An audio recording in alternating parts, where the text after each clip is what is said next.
I will die upstairs in my bedroom that I share with my husband, with my mother and my husband by my side, and pass peacefully with some music that I like in the background.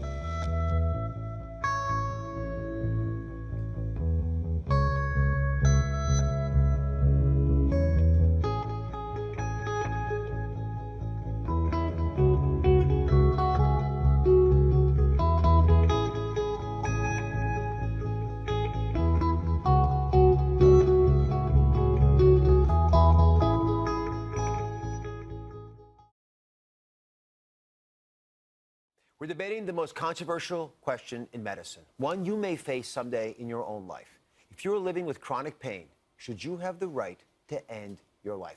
Montel Williams says yes. Dr. Keith Avalo says he's against giving you this right. He believes the practice should be illegal and says doctors should have no part of it. So, Dr. Avalo, talk to me about why you see this as a problem. Well, look, Mehmet, this is not a new debate. 2,000 years ago, Hippocrates addressed this. He didn't just say do no harm. He said do not administer drugs to end a person's life. Do not make it possible for that person to do so. Why? Number one, we have to be the reservoir of hope. We have to be on the side of prolonging life and instilling in people the will to live, no matter the degree of pain they're in. And I know suffering. I know that people suffer, but people already have the right to end their lives. It's been constitutionally upheld. You can refuse any medical treatment that you want to refuse. Sadly, people take their lives by all different means. Wait a minute, let's think about this. Death with dignity. The other side calls it assisted suicide. I was diagnosed with cancer. I was supposed to have 6 months. Hi, Sue. Hello. These people have lost so much control, and they'll tell us repeatedly they want the medication for control. It's this curious limbo. You don't know what's really going to happen, except with Death with Dignity, you do have some control over what's going to happen. An online survey of physicians showed 50% in favor, 42% against.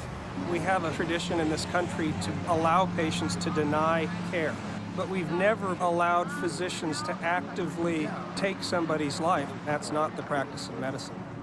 First do no harm is going to be different for every patient. So how are you feeling? Harm for some patients is saying, no, no, no, you've got to do this the way your body decides as opposed to the way you decide. My son has a little trouble with this. She says the cancer's come back, I have 6 months to live, and things are going to be fine. That sounds like the opposite of fine. If I'm in that bed and I'm racked up with a stroke, that's when I want it. That's the decent thing to do. So for once in my life, I'll be decent.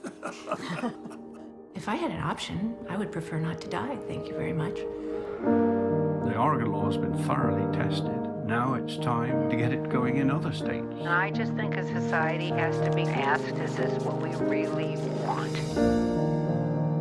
My husband did not feel that any government or any religious leader had the right to tell him how long he had to suffer. I understand there's a kind of dignity in suffering, but there's a certain grace in accepting the inevitable. I can't do anymore. I think all of us would like to have some options of how we'd take control of our life at the end.